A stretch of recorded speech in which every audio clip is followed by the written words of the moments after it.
तो मूवी की first scene में हम एक लड़के को देखते हैं जिसका नाम जूनबू होता है। वो एक फ्लैट में अपने फैमिली यानी कि अपने पेरेंट्स और सिस्टर के साथ रहता था। अब जूनबू अपना पूरा दिन लाइव वीडियो गेमिंग में स्पेंड करता है। उसे गेम का बहुत क्रेज था।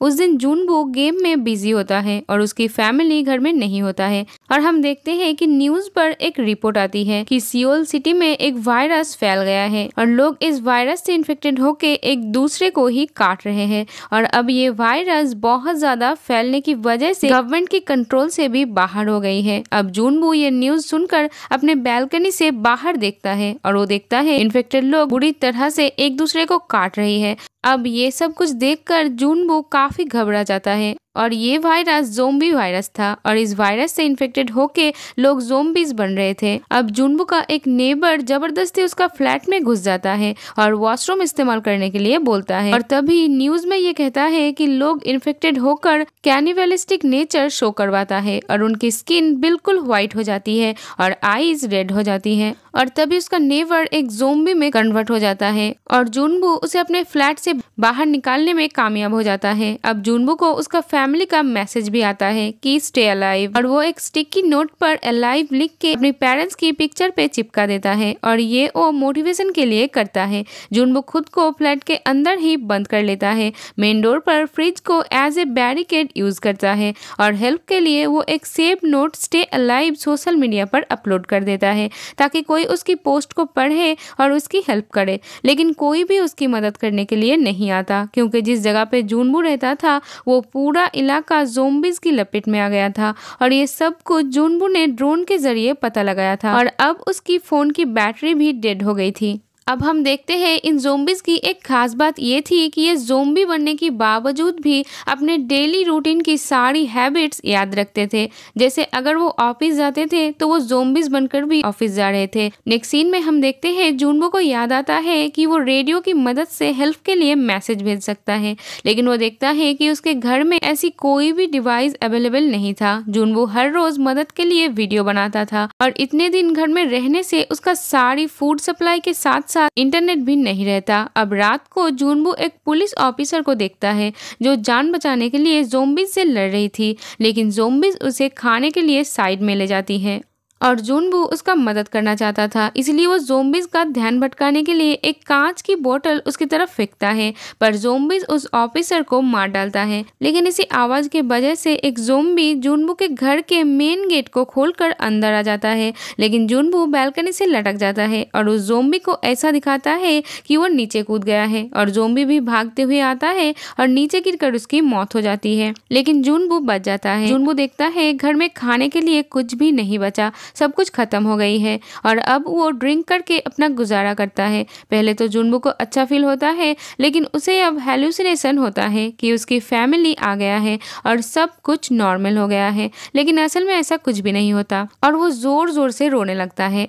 अब नेक्स्ट डे जूनबू देखता है कि उसकी फोन में नेटवर्क आ गया है और अब उसे मैसेज आने लगता है और जूनबू को उसकी फैमिली की तरफ से एक वॉइस मैसेज आता है। इसमें उसकी मॉम उसको बताता है कि वो उनके डैड के ऑफिस में है और तभी उन पे ज़ोंबीज हमला कर देता है। अब जूनबू काफी गुस्से में आके घर की सारी चीजें तोड़ने लगता है और अपने फ्लैट से बाहर आ जाता है, लेकिन इन ज़ोंबीज का भयानक रूप देखकर वो वापस अपने फ्लैट में आ जाता है। नेक्स्ट डे जूनबू सुसाइड करने जाता है क्योंकि वो ज़ोंबी बनना नहीं चाहता था।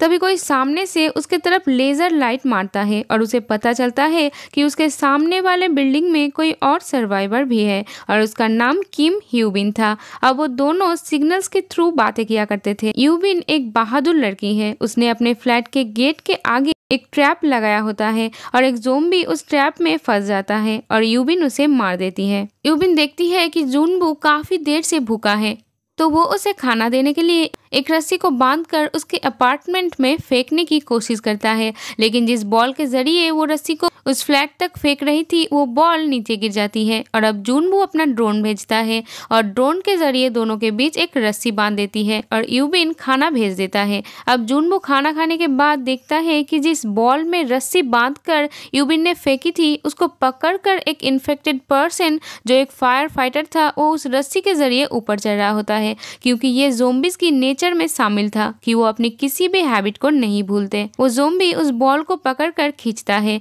जो रस्सी के सहारे यूबिन के रूम के एक टेबल से बंधा था और टेबल अपने जगह से मूव करता है और यूबिन को जोर से लग जाता है और वो बेहोश हो जाती है। अब वो ज़ोंबी रस्सी को पकड़कर ऊपर चढ़ने लगता है। जुनबू अपना ड्रोन को उसकी तरफ भेजकर उस ज़ोंबी का ध्यान भटकाता है, लेकिन बहुत सारे ज़ोंबी उसके दरवाजे पर आकर दरवाजा तोड़ने की कोशिश करता है, जिससे जुनबू का ध्यान भटक जाता है और वो ज़ोंबी उसका ड्रोन तोड़ देता है।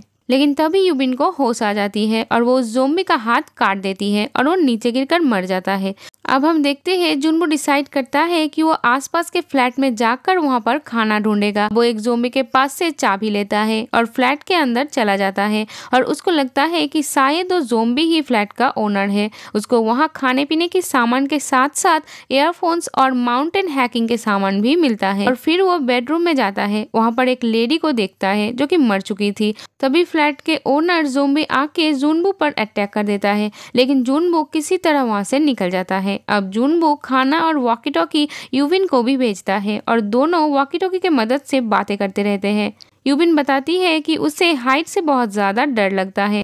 पानी पीने के लिए ये दोनों बाहर कंटेनर्स रखा करते थे और जब बारिश होती थी तो वो कंटेनर्स पानी से भर जाता था। हम देखते हैं एक दिन बहुत सारे ज़ोंबीज उस पूरे अपार्टमेंट में फैल जाता है और उन ज़ोंबीज की मूवमेंट से ऐसा फील हो रहा था जैसे बारिश हो रही है, लेकिन ये उन ज़ोंबीज की भागने की आवाज थी। अब यूविन से कुछ चीजें गिर जाती है और इस साउंड से सारे ज़ोंबीज यूविन के फ्लैट की तरफ आने लगता है।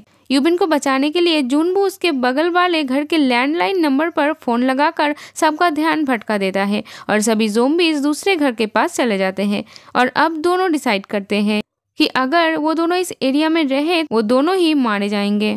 यूबिन बताती है कि उसने जुनबू की बिल्डिंग के फ्लोर नंबर 8 पर किसी ज़ोंबी को नहीं देखा, तो वो कहती है कि उन्हें वहां जाकर खाना ढूंढना होगा। अब वो दोनों नीचे आते हैं और ज़ोंबीज उनके ऊपर अटैक कर देते हैं, पर वो किसी तरह अपनी जान बचाकर लिफ्ट में से 8th फ्लोर पर पहुंच जाते हैं, लेकिन ज़ोंबीज भी वहां पर आ जाते हैं। तभी यहाँ एक आदमी आके दोनों को बचाकर अपने घर में ले जाते हैं, लेकिन यूबिन को उस आदमी पर शक होती है। अब वो आदमी उन दोनों को खाना और पानी ऑफर करता है, लेकिन यूबिन खाना नहीं खाती, लेकिन बाद में उसे मजबूरन खाना पड़ता है। वो आदमी उन दोनों के खाने में बेहोशी की मेडिसिन मिलाई हुई थी और उनके बेहोश होने के बाद वो उनको बांध देते हैं।